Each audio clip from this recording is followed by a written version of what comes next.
आद्या खड़ी खड़ी सोचती रही। इसका मतलब जय कुछ नहीं जानते। ओ नो, बहुत बड़ी प्रॉब्लम हो जाएगी। जब एक भैया और जीजू को जय जेल भेज सकते तो मुझे तो पता नहीं क्या करेंगे। आद्या खड़ी खड़ी अपने मन में हिसाब लगा रही थी। दूसरी तरफ जय जल्दी से चेंज करके बाहर आया। वो अब भी आद्या के पास आया और कुछ कहने ही वाला था कि तभी उसके फोन में रोहित का फोन आया।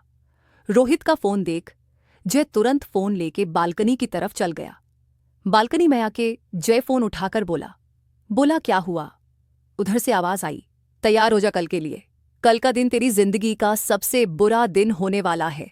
तू कल वो देखेगा जिससे तेरे साथ साथ सारे घर वाले को तकलीफ होगी। जय रोहित की बात सुनकर चिंता से बोला, तू श्योर है? रोहित पूरे कॉन्फिडेंट के साथ बोला, श्योर भी हूं और सारे सबूत भी मिल गए हैं। तूने जैसा कहा था वो ही किया, किसी भी चीज को छोड़ा नहीं है और एक एक कड़ी मिलाकर देखी है। कहीं कोई चूक नहीं है, सारी चीजें अपने आप क्लियर हैं।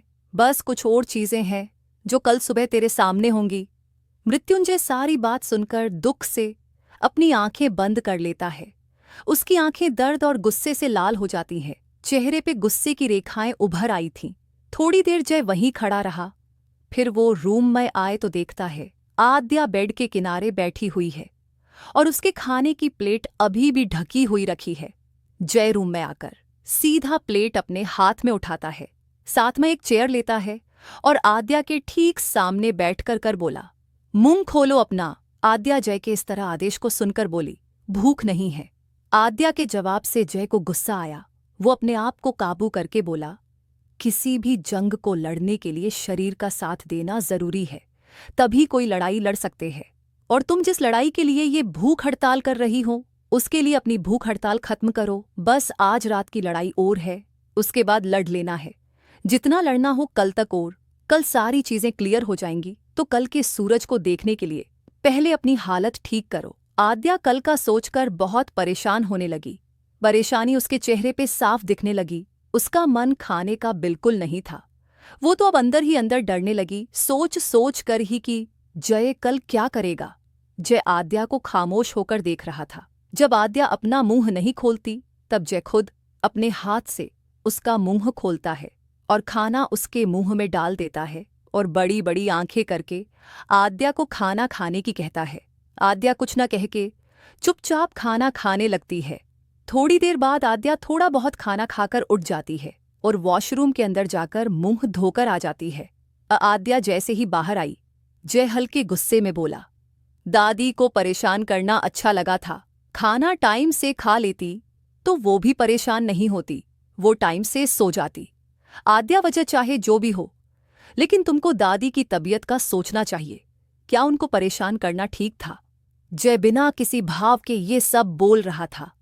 आद्या जो कल सुबह का ही सोच सोचकर परेशान हो रही थी, उसे याद ही नहीं जय क्या बोल रहा है। वो परेशान होकर बोली, जय मुझे नींद आ रही है, मुझे सोना है। और इतना कह के वो बिना पीछे देखे वो अपनी साइड वाले बिस्तर पे लेट गई। मृत्युंजय उसे कहना तो बहुत कुछ चाह रहा था पर अभी कुछ कह नहीं सकता था, इसीलिए अपने मन को कबूल करके वहां से स्टडी रूम में चला गया, जहां उसने कल के बारे में रोहित से बातें की। कुछ जरूरी चीजें थीं जो वो खुद देख रहा था। वो काफी रात तक काम करता रहा। सुबह के 4 बजे वो रूम में आया और आकर चुपचाप बेड पे के गया। घर में आज की सुबह बहुत ही अलग थी। आज सभी को रोहित ने आकर जल्दी से एक जगह इकट्ठा होने को कहा। सारे लोग ब्रेकफास्ट करने के बाद एक ही जगह बैठे थे। किसी की कुछ भी समझ में नहीं आ रहा था, आखिर आज क्या होने वाला है, जय क्या करने जा रहा है। दूसरी तरफ माया चाची मन ही मन बहुत खुश हो रही थी। उनकी आज इच्छा जो पूरी होने वाली थी, वो धीरे से शांति बुआ के कान के पास जाकर बोलती है, बधाई हो दीदी, आज हमारा सपना पूरा होने वाला है। जय उस सड़क छाप को घर से निकालने वाला है, क्योंकि हमने जो जाल बिछाया उसमें सारे सबूत उसी के खिलाफ है। तो अब कोई ऑप्शन ही नहीं होगा।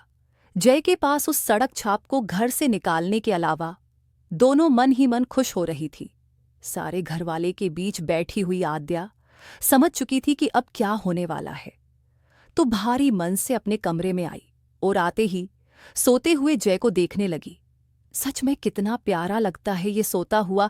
आद्या उसे देखते देखते भावुक होने लगी। उसकी आंखों से एक बूंद निकलकर जय की हथेली पे पड़ी। आद्या को इस बारे में पता ही नहीं चला, लेकिन आद्या के आंसू की बूंद से जय की नींद खोल दी थी। वो जगा नहीं, बस चुपचाप सुनता रहा जो आद्या बोल रही थी। आद्या आज खुद से बोली, आखिर क्यों? हर बार मुझे ही सजा क्यों मिलती है? पहले जय से जबरदस्ती शादी, जब मुझे पता भी नहीं था। जय क्यों मुझे परेशान करते हैं? उसके बाद जब जय को समझने लगी, तब दिलीप जैसे इंसान ने मुझे फिर से फंसाया। उसके बाद माया चाची ने मुझे खूब रुलाता मेरे स्टेटस को लेके, और शांति बुआ, उनके लिए तो क्या कहूं, कोई कमी नहीं छोड़ी उन्होंने मुझे जीते जी मारने में।